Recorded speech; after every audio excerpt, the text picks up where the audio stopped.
माही की बहन पाखी से बहुत ज्यादा नफरत करती थी, इसलिए ही उसने ये सब किया था। इन सब के बारे में उसकी माँ के अलावा किसी को पता नहीं था। पाखी की माँ और माही की सौतेली माँ उससे नफरत करती थी, क्योंकि पूरे परिवार वाले सिर्फ माही को ही मानते थे। जब तक माही घर में थी तब तक पाखी और उसकी माँ की कोई वैल्यू नहीं थी इस घर में। दोपहर के 1 बजे माही की अचानक नींद खुली और उसने अपने आसपास देखा तो उसके दिल की धड़कन इतनी तेज हो गई कि ऐसा लगा रहा था कि उसका दिल बाहर आ जाएगा। फिर उसने सोचा, अगर ये आदमी उठ गया और उसने मेरे बारे में पूछा तो मैं क्या जवाब दूंगी? मैं कौन हूँ और इस रूम में कैसे आई और क्यों आई? कहीं ये मुझे ऐसी वैसी लड़की न समझ ले जो पैसे के लिए अपने आप को बेच दे। और तो और ये देखने से ही काफी अमीर लग रहा है। कल रात तो नशे में होने की वजह से इसके और मेरे बीच वो सब हुआ, पर होश में आने पर इसने मेरे ऊपर कोई केस या इसने मुझे नुकसान पहुंचाने की सोची तो मैं क्या करूंगी?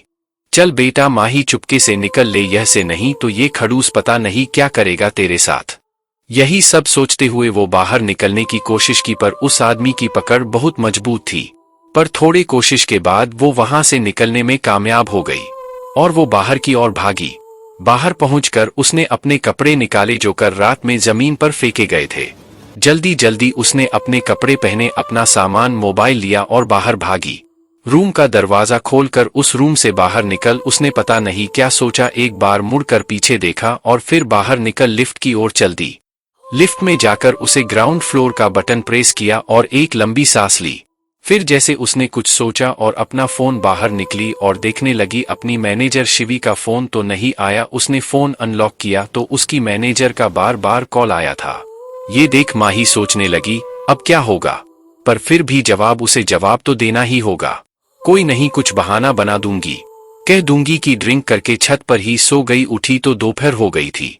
फिर उसने अपनी मैनेजर शिवी को कॉल किया और उसने जो को सोचा था वो सब बता दिया।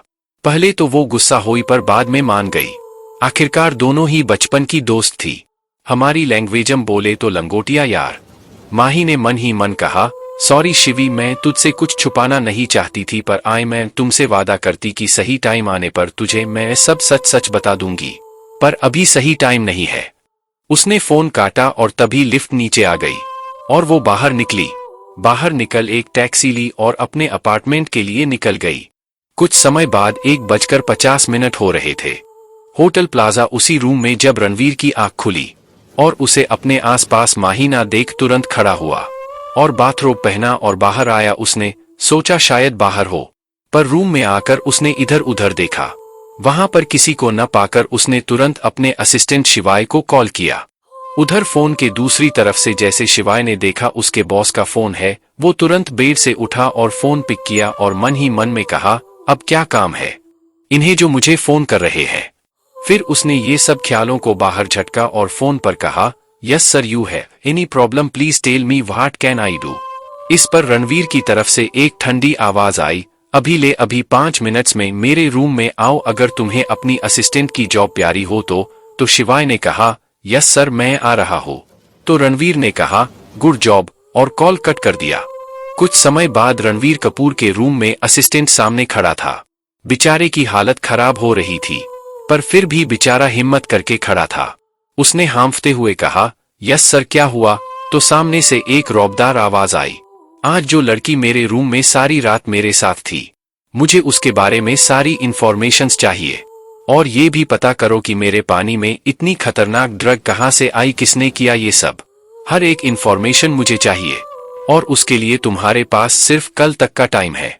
और ये कह उसने उसे वहां से जाने के लिए कहा और जाते समय दरवाजा क्लोज करने के लिए भी।